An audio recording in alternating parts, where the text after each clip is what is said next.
what's up, y'all? It's Shock on Air with East Coast Magazine. I'm so excited. We're back with another great person for October. Comedian Wright. Hey! I'm so excited to have him on for this month. We're super excited, East Coast Magazine, to have you. We've known him for a while. He does hosts a lot of comedy shows in the area, up and down North Jersey. He be in Delaware sometimes. This guy's really making his way up and down East Coast. So we had to have him on the cover. And he got a birthday coming up. So it was only right. It was only right. It was only right. Libra gang. Yes, here, big Libra season coming up right now. So let's get started. Will, tell us who you are. Tell us more about you. Oh, man. First, I'm a man. First of all, I was born that way, so no, I'm messing with y'all. I am a father, a husband, a good son. I try to be. I'm actually a second husband. My mom called me her second husband now. Because I got my hero around my neck, but my dad passed away. But I'm rest in peace to Pops. So I've been a good son. She told me I've been a good son. I'm just a good friend, man. I just try to be a good man, period. Like I just want to be a good. I just want to do people right. So. Okay. That's it. So I'm just that. Just that all around good person, good man, good vibes here. We'd love to have you on. So let's get down to some questions about you. Okay. I want to talk about your comedy, about your life, personal life, things like that, attributes for the future, aspirations for the future. So let's get started. So let's see, what's inspired you to do comedy? Like what made you say, like, I want to be a comedian, this is what I want to do? I know you're naturally funny, but what else? It was actually really like a couple of things. One was my father. Okay. My pops. He was just like, yo, you should try it one day or whatever. And I wanted to try it, but I didn't know how to try it. That's the real thing. So the first time I ever did stand up was at a church, at my church actually. Okay. Glory to God. But I didn't even want to be a comedian. I just wanted to do it one time and do something with my father. That's my pops. That's my, like I said, it's my hero. So. That's what it was. But what really pushed me to be a comedian, like really want to do it, is when I finally bombed.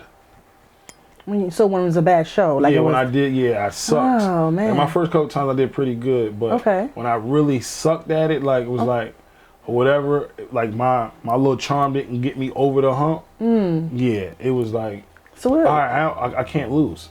I can't let this be it. Like I can't. The reason why I stopped because I failed. Like, nah. Right. If I'm gonna go, I want to go out on top. Like, you know what I'm saying? After winning the Super Bowl, like or something like that. Got you. Now I'm done. I made $1 billion. Like. So like some of your failures made you want to do more. Made me want to do more. That's good. That's a good quality to have. Because some people sometimes, like you said, but once they get a certain place and they don't succeed, they just fail. So that's good. That's inspired you. So like, but anything else like besides that time when you failing and you realized, okay, let me do this again. So the next show, how was that? The next show after that? Oh, I bombed again. Oh Lord. I bombed I want to say I think it was twice. It was only twice at the time. It was twice.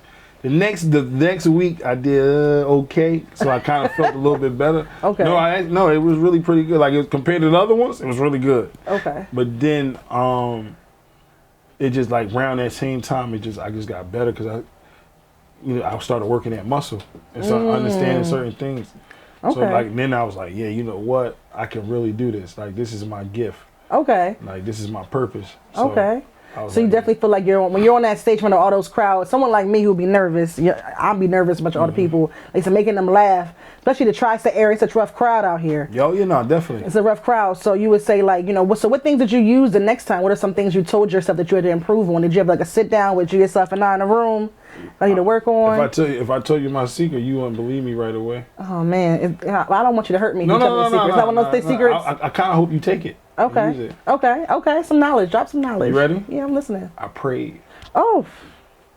Nah, real talk. I prayed on it, and then I was just like, oh man, I gotta figure this out, and he just gave me the blueprint, kinda.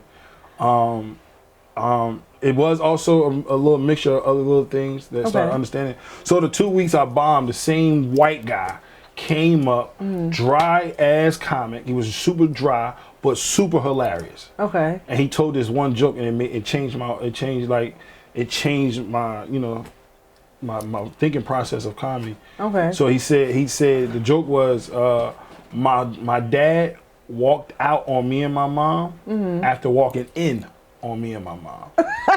So it was like, Whoa. like mine, it was dry, and he said it just like really dry like that, like it wasn't no anime, and I was like, oh, I gotta make it a little stupid. That's it. If I put a little dumbness to it, it'll be funny. Yeah, so that was like, That's a shame. So that would make the next couple of times a little bit better, but then there was other things in that I had to learn, like, and like I said, prayer kind of fixed it, and then, you know, also studying and watching and paying attention to different things. Okay. Like, so it's like so much more elements to comedy than people think. You got timing, delivery, accountability, Okay. being relatable, Okay. all that. Like the reason Okay. why a joke worked really good to you because you relate to it kind of. Right. Something about it is like, oh my God. Right. That makes sense, because when I think about comedy, I can always say like, oh, I remember something like that happened, or Yeah. if I see it later, it reminds me of that skit that I seen with some of the greats. You know, like, oh my God, remember that skit with so and so. Yeah. So And okay, then- and then what were the steps again in comedy? Timing, Okay. delivery, accountability, Okay. and then also being relatable. Okay. It could be a couple more, but probably. Like, I feel like them this- some of the most important ones. Okay. What about, I get the time and delivery, that makes sense, but accountability, what do you mean by that? So you can you can't you can make a joke really good, but it can offend someone. Oh, okay. So you don't want to. Your job is not to offend. Your job is to make them feel good, but at the same time have a little fun. Being even if it's embarrassing, but you can take the sting out of somebody being embarrassed. Like I can say something about. Like I don't want to attack someone. Like when you on stage, you don't want to attack someone. You want them to like I can say, I can say you stupid, but not say it in a way to make you feel like Stupid. like you're stupid. Yeah, I get what you're saying. Like you know what I'm saying? Like you might ask somebody, how long y'all been married? Like it's a couple, right? And the guy might go, I had this matter of fact, I had it happen the other day. I asked him, I said, how far y'all live from the venue? He said 12 minutes. The wife said, no, it's 30 minutes. I said, whoa, right?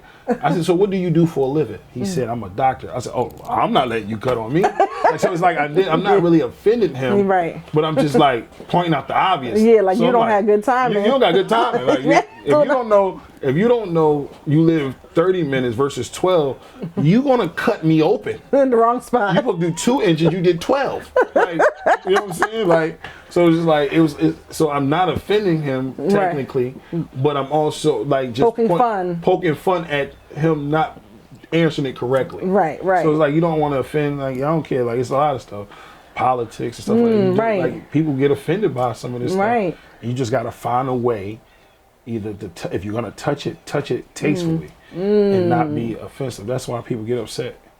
Right. I was thinking about that recently. Like this interview is going in a different direction, but I'm happy. I always love to have free flow and talk and everything like that. Yeah, we talking right now. We get into the thick of it.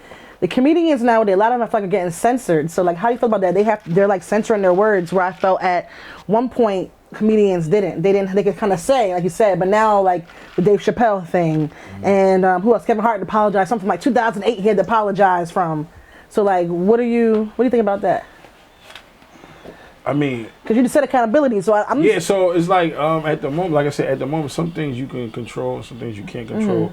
But the stuff you could control, it's just like right now the world is so sensitive. You got to get to a place of I don't care as well, or get to a place of it's not that bad. You know what I'm saying? But how they are sensitive, it's like I think it's foul. I think it's foul. On the fans or on the comedy? Comedian. It could be on both sides, but mostly the fans. It's like, yo, this is what we do. Right. We actually are saying the stuff that y'all want to say, but y'all scared to say.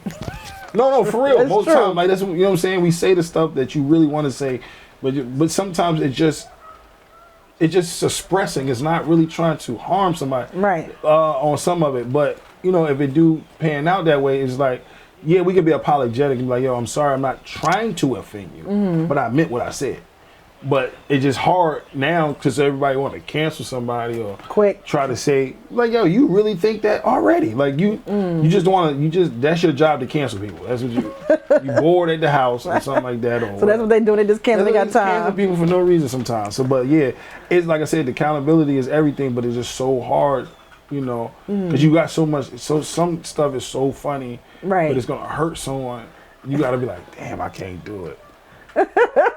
I want to do it. I so love bad. comedians that have a little bit of sting in the Sometimes you go, the punch of it, the punchline, a little bit of sting in the punchline. Like I hate when people bring their kids to a comedy show. Yeah. Ooh. And they happened to me last night. Ooh. So how did you take that? So you had to censor some of your jokes? Yeah, I had a joke about about the pussy, and I couldn't really. And I wanted to say the word pussy, and I couldn't. It's like, oh God, these kids. It's like I can't, because the accountability part Right. is, even though the parents like, nah, go ahead. Now they getting a phone call saying, you know, the little Stacy said pussy in class today. Where'd you hear that from? Where did she hear that from? Like, we don't listen to. Comedian. The comedian. Yeah. So. Yeah. So you kind of, when you feel like you tread little. So that means I feel like you wouldn't get caught up in that cancel because you tread lightly anyway. I try to like I said, I try not to offend anyone. Right. Now, something like if it's something like okay, like you heard about Lizzo. Yes. The spazzing. Yes. That word. Wait. Oh yeah, spaz and Beyonce too right? with the spaz so word. It's like, why I gotta apologize for something we've been saying in our culture for years?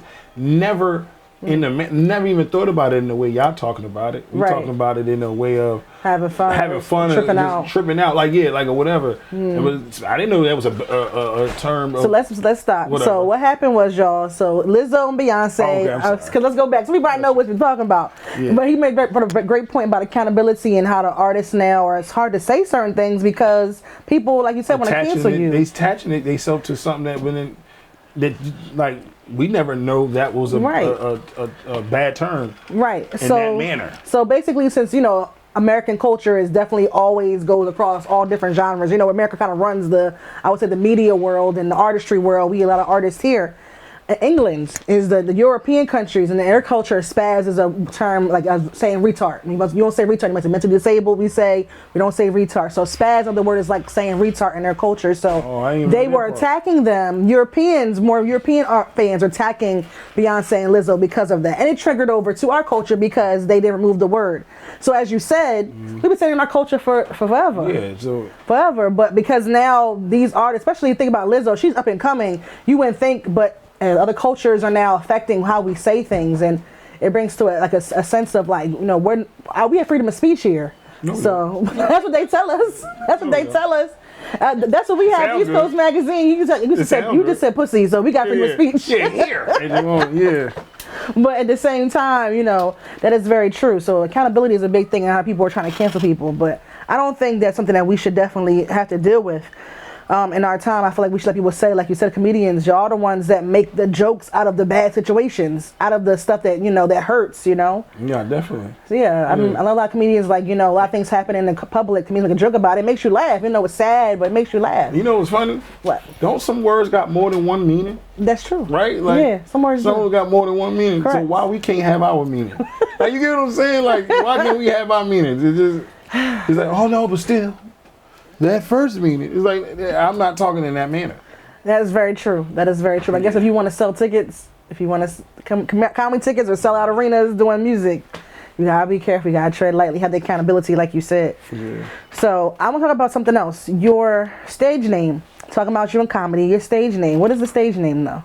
It's supposed to just be Will Wright, but people call me comedian Will Wright. Well, but it's not fake Will Wright. No, that's not my stage name. That's not your stage name? This is my Instagram name. Oh, this is Instagram name. I thought it was your stage name too. Nah. Okay. Some people call me on stage sometimes for no reason, but fake Will Wright. It was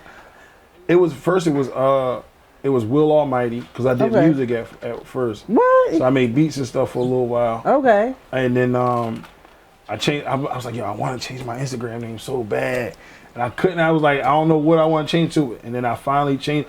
I changed it to fake Will Wright because I got tired of people calling me Will Almighty on stage. And I'm like, bro, that's just my Instagram name. But, right.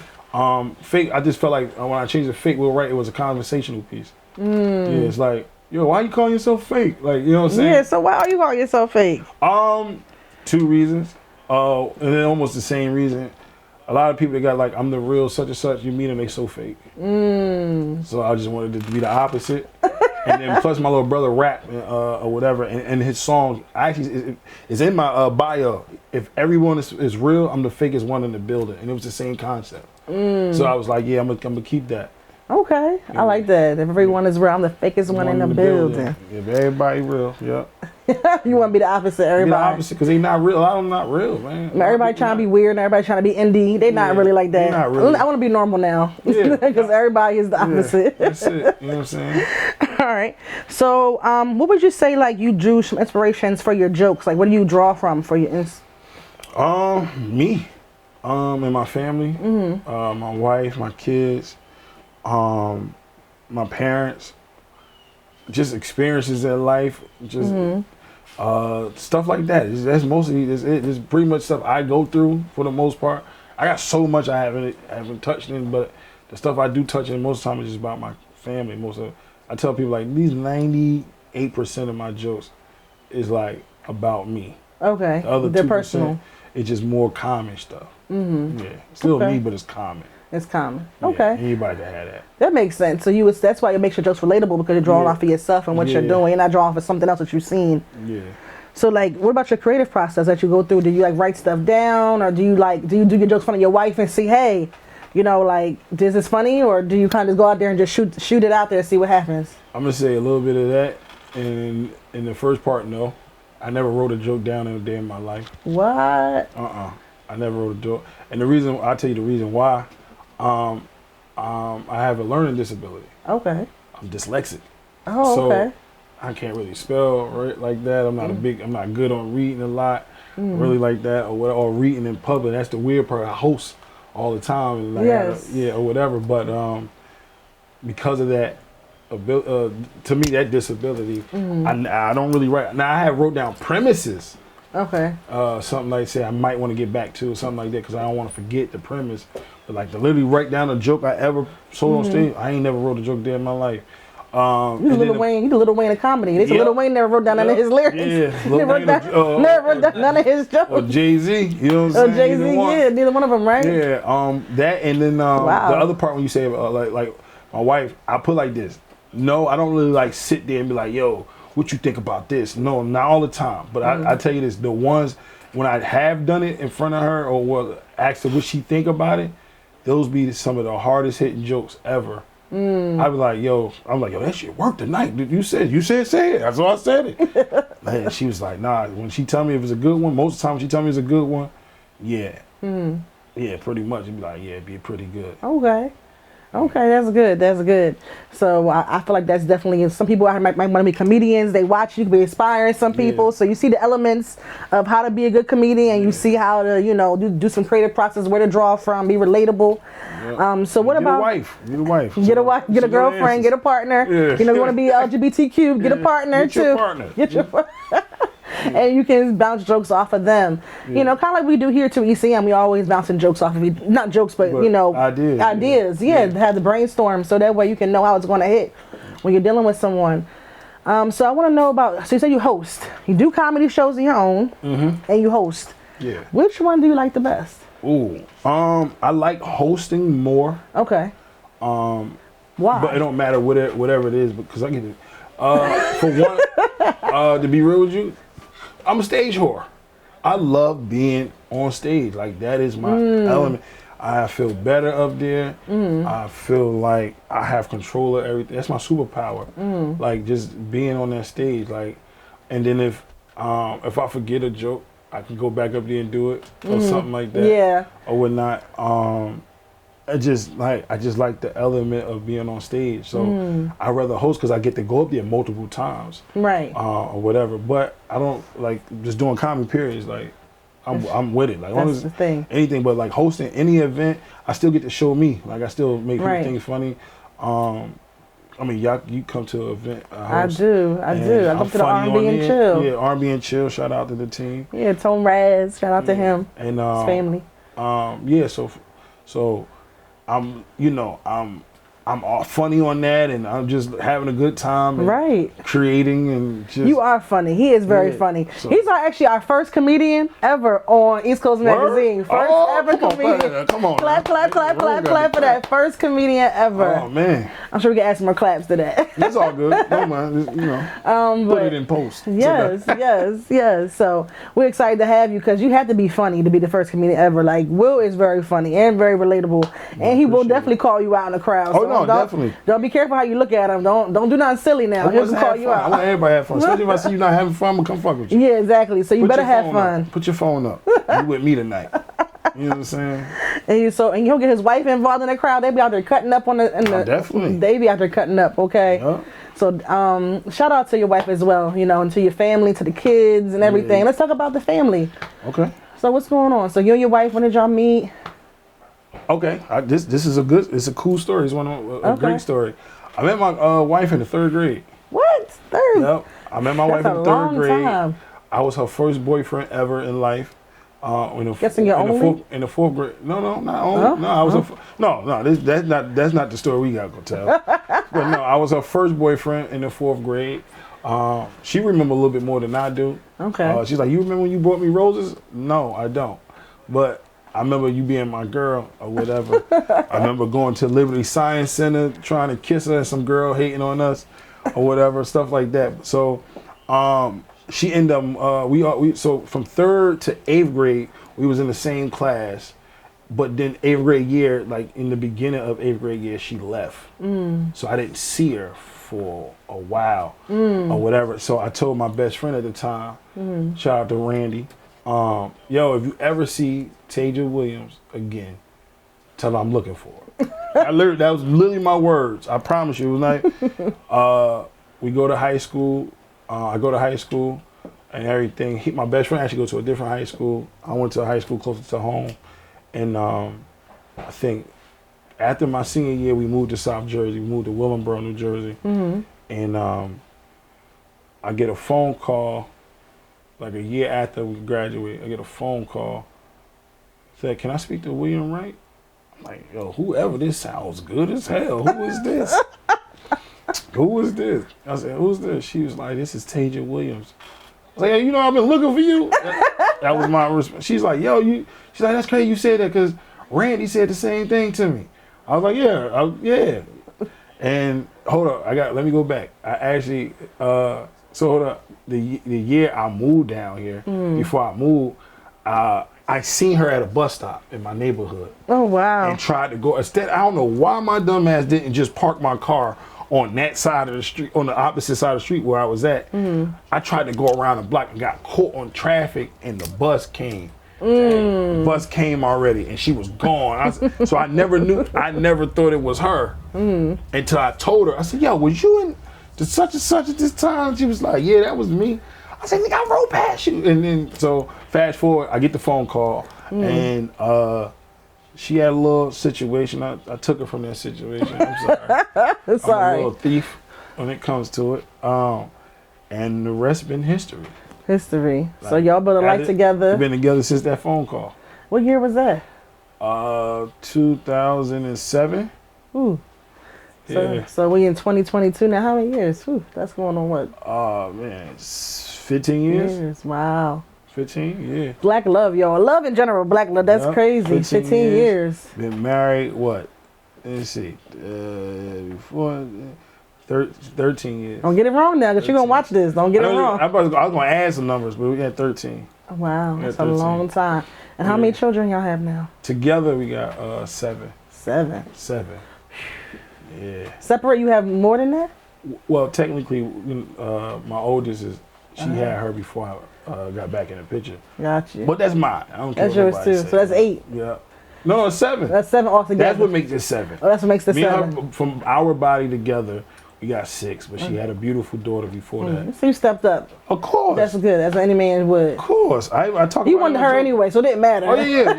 You was taking her regardless of what she crazy? had. You know what's crazy? I never wanted to date a girl with a baby. I was scared because I didn't want the baby father drama. Yeah.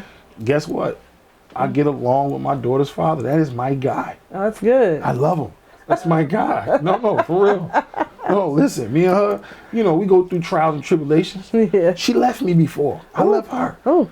I didn't leave him. That's my guy. Like, we had great conversations about, hey man, we gonna still be fathers. Like, I love that little girl. What? Right. But you know, I couldn't fuck my family up. I had to fix my issues. And, Yes. and Get it back together. yeah, Yes. Yes. You can't do that. And every year she have another little brother or sister, she get mad at us. So Yeah, y'all gave her a bunch of siblings to love on. Yep. That's okay though. Yeah. She gonna keep loving on them. All right. So being a man of God, also being a family man, being a comedian. What are some important lessons you've learned of being a comedian? Oh man. I think the biggest one is to always show love. And well, that was just like one I didn't really learn it from comedy, but I learned that entertainment don't have it really, unless you do it or whatever. Like you can benefit from it, but just to always show love as much as possible, respect your crowd, respect your elders. Man, just do people right. Like People right. It's just that like comedy, but comedy also taught me that one of the biggest lessons comedy taught me was all things is possible. Okay. That's true. All things is possible, and your talent can take you places that you probably could never go on your own. Right. Like I mean, I don't really have a lot of money, but the travel. Yet. No, yeah, of course, yet. But I'm just saying, like, I would have probably never thought to go to Texas. For what? Just to go to Texas? Like, what's in Texas? I performed there before. Okay, awesome. That's great. I mean, LA. I got family in LA. I love going to see, but shout out to the West Coast. Like I would but my comedy took me back. You know what I'm saying? Miami, like different stuff. So like my comedy took so to me all things is possible. Like with your, it's just super possible. Right. I like that. That's definitely something that's good. That's good a good lesson. All things are possible in comedy or in life. That's definitely good. So what else? What made you think that? Like, what influenced you, to do comedy, to have that type of vision, that type of mindset? My dad. My dad was a dreamer. Like, yo, chase your dreams. Like, he was really big on that. He did want us to have a good job, type thing. But when he saw that me and my brother was capable of doing entertainment, he backed us on it. Like, yo, no, you could definitely do that. And then trying to instill that in my kids, that they don't have to just go get a 9 to 5. Get it to learn how to work hard first. Learn how to run something or whatever, but that's not the end all to be all, because it's something more than just doing that. Right. Yeah. That's true. I think that's a great thing that you said, that your dad being influential, being a dreamer. It's good to have our parents. Like, I know my family as well. Backing your dream and instilling that into our generation too, your children. You're always gonna be someone to back their dreams, doing something positive. So that's why you're here too, because you're doing something positive. We feel like, East Coast Magazine, we want to give people that platform to show their craft in a positive light. So I'm really happy to have you here as well. So I feel like such one kind of advice tip. I like to always give some advice to the youth that's maybe tuning in. What's some advice you give to the youth that's want to pursue comedy, or just in general? If you want to pursue it, it's places you can go to become a comedian. I didn't know that at first. I didn't know you could become a comedian. I thought you had to be on TV in order to be a comedian. I really did. I didn't know you can go. But there's outlets for it. One of them is going to an open mic in your beginning of your career. Learn how to start with 5 minutes, and then work your way to 7, then 10, and then after 10 is increments of 5 after that. Yeah. So it might even go low. The lowest you might want to start is 3 minutes, but it depends if you want to go to a comedy club or not. Okay. But open mics normally, you want to work out, get your first 5 minutes strong. Then after 5, get that 7, 10, and then 15, 20, like stuff like that, or whatever. And another good advice if you want to become do you. Don't do no one else. Don't take nobody's joke. Don't take, because your story is your story. What you go through it. Bring us into your world, Right. not to somebody else's world. I know in the beginning you're gonna be trying to find yourself or whatever, and it's cool. You're gonna find yourself. You might find yourself acting like what you see, but then try to gear away from it as much as possible. Study. Why? Right. I'm not saying not to watch comedy. I'm telling you to watch it and understand what makes that person great or whatever. Now I'm not saying you can't have attributes of the same thing, but just try to be you. That's the best part of it. That's People good. want to see you. They want to know about you. Right. Yeah. That's true. That's definitely good feedback for anybody trying to aspire and to go into that field. That definitely be you is a big thing. A lot of people in this generation, they want to be like so-and-so or be like so-and-so. But it's being you and individuality is what makes the people draw you in. You know, we don't want to see another Kevin Hart or another whoever. We want to see Will Wright. Yeah, I want you to see me, not, oh man, he got like Kev. Yeah. Oh, that's, why he move like that? He doing the same thing. You know how many Kevin Hart's I've been seeing? Like for real. Yeah. And I'm not gonna act like I didn't try to like get, because it looks easy, but it's not. But still, it's like you start getting the mannerisms of other people. You like, man, I gotta cut that out. Yeah, I gotta be me. Get my own stuff. You know what I'm saying? Gotta be me. That's so true. So let's see. I want to ask you another kind of a fun question. Top 5 comedians, top 10, top 5, whatever you need, like dead or alive, that really has, that's on your list. Okay. Cause I got a couple lists, but okay. Give me whatever this one is. 5 alive, 5 dead, 5 white, 5 black. Okay, all right. Let's have fun then. All right. Okay. So I kind of go like I like to do it in letters. So like in letters. Like your A comics or like your big name ones, and then you got your B's and then your C's. Stuff. Okay, cool. So makes sense. I'm gonna do 3 categories. I'm gonna do my A, I do my B, which is both of those. You probably still know these people, but they not. The B's are not on TV really, right? Or whatever. And then my C's is my classmates or my peers. Okay. All right. So my A's are Richard Pryor. Ooh, that's a good one. That's one. Richard. I'm gonna say Eddie. I'm gonna say Martin. Kevin Hart and Mike Epps are my top 5. Top 5. It could go longer if we get more than 5. But he didn't mention Bernie. That's I'm sorry. No, but he's in there. He's in there, but he's not in my top 5. Now he's top 5. Now he's made now. Skill level. Yeah, he might be in the top 3. Skill level, but for me, just personally, it makes you laugh. Like, these people I see me in, or I see something about them that I like, or whatever. Right. Like, okay, prime example, Kevin Hart and Mike Epps are my favorite 2 comedians. But why is that? Because they like me. Okay. Kevin Hart is the family side of me. Mike Epps is the hood side of me. Like, that's real. So that's how it is. It's like, okay. When I talk about my family and my kids, that's Kevin Hart. When I talk about me, my niggas, and stupid shit, like, that's Mike Epps. Like, when I'm fucking with the crowd, that's Mike Epps side of it. You know what I'm saying? So, Mike is funny, though. I like Mike, too. I love Mike Epps. He is hilarious. I think he needs his flowers for real. They be trying to act like he's not who he is, but he's definitely who he's made definitely a difference. And I mean, like every movie you see is always in like the movies that count, I should say, as some with a brother, the uncle, the cousin. He's always in something. Mike. And a good movie. And he could do drama. Yes, he's good at drama. He's a good actor too. He's versatile. He's definitely versatile. So shout out to Kevin too. Kevin's from Philly. He's from this area, so we want to shout him out too. So give me a B. Okay, my B, talent. Tommy Too Smooth. Okay. Rob Stapleton. I know Rob Stapleton. Yeah, Rob Stapleton. He was in Paper Soldiers and stuff like that. That's where I know him from. Yeah. God.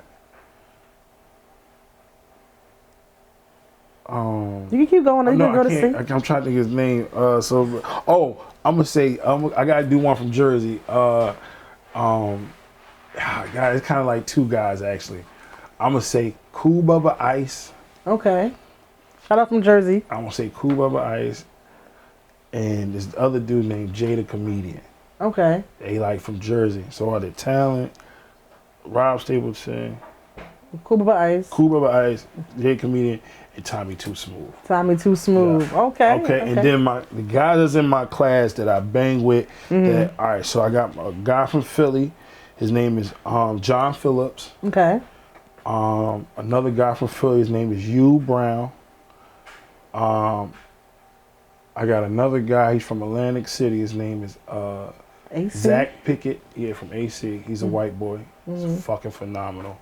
Shout out to Zach from AC. I'm gonna say Lady Darkchild. Okay. I've She's seen from her a couple of your flyers. She's from Philly, yeah.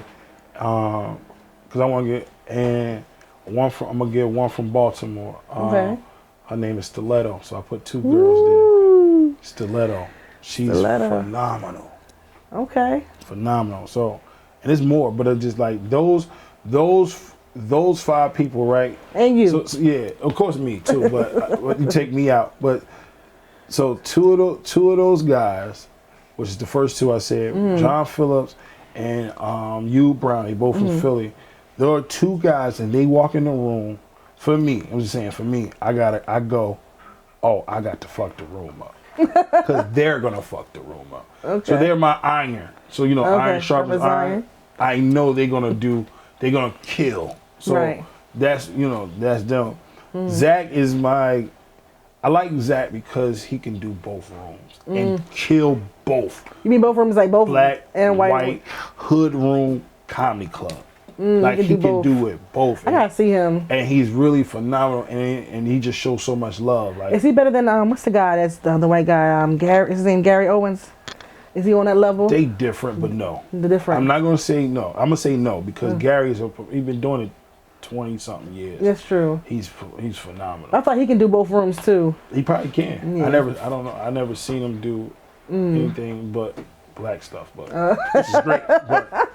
But yeah. But Zach can do both. He's versatile. Now, Lady Darkchild, I fuck with her because, ladies get a bad rap in comedy. Why is that? I noticed that too. Because I try to take out.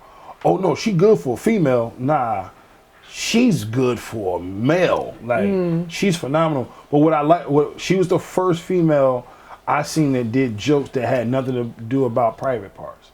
Oh, okay. So a lot of women. Like a lot of women is like sexual stuff, and it's like it's like it's not even tasteful no more. It's like he got the little one. It's like come on, man. And I'm not saying it don't work for somebody. It's that comedy's for somebody. But like you got to switch it up. Yeah, like you said, be relatable. I have seen her do it all clean, gospel, just all that type of stuff. Also, Stiletto, I think she's phenomenal. She's a star in the making as well. She's like, if you could give me the run for my money, or not, a show be better. I think you phenomenal, and she show love too. Like she not just like she ain't no slouch on that stage. Like, I know it. I be like, God damn, I gotta follow her, or I ain't fuck it. Got to put my big boy shoes. Like she put that pressure on you. She makes you like you went behind her. You a little nervous. She put that pressure. All of them do though. All of them put that pressure on you. That's good. But I think they and there's more. Like I got a team of guys too. They probably gonna be mad that I ain't mention them, but my boy Kels Barksdale, Steve Brown, Sean Connor, and then I got 2 females on there. One from Jersey, Tata Sharice. She's hot on fire right now around here, and then Henny B. She's from she's actually from Oklahoma. Okay. She live out there, so nice. Yeah. I got them. That's my team. Comedy Grind. Comedy Grind. Yep. So what's upcoming shows for Comedy Grind? What's going on for the future? Right now, I got my birthday show. Birthday show? What day is that? Tell the people. October 15th is the birthday show. My birthday the 14th. Okay. But the next day, we're gonna have a birthday show. We're gonna do that, and then right after that, I mean, we probably gonna do some other more shows or whatever. But I'm trying to gear up to shoot my special next February. Yeah. So we got the exclusive on the special that's coming up, and his birthday show. Anything about the special you want to give us? Any little sneak peeks? What's going on with the special? I don't know yet. I don't know yet. We just hopefully this is gonna be in the last week of February. Okay, well, we're gonna try to be there to cover some of that. Yeah, definitely, of course. Of course. Definitely got to be in the building. So I just want to thank you so much, Will, for being here and taking your time out to sit with us. We got exclusive photo shoot with beautiful pictures of him. You'll see him for October for East Coast Magazine. Go to eastcoastmag.com. Follow him at Fake Will Wright. Follow us at East Coast Magazine. Thank you again for your time. It's been a great time. I had a blast. I appreciate it. We appreciate you. This is dope. He's gonna be the next one. He's the next one up. I mean, you gotta follow him. This guy's hilarious. He's hilarious. It's hilarious. So we can't wait to see what more he's doing in the future. Thank you so much for your time. No problem. I appreciate y'all for coming through. You're welcome. You're welcome. All right, I'm Shaq Bonet with comedian Will Wright. Thank y'all. Have a blessed night. God bless.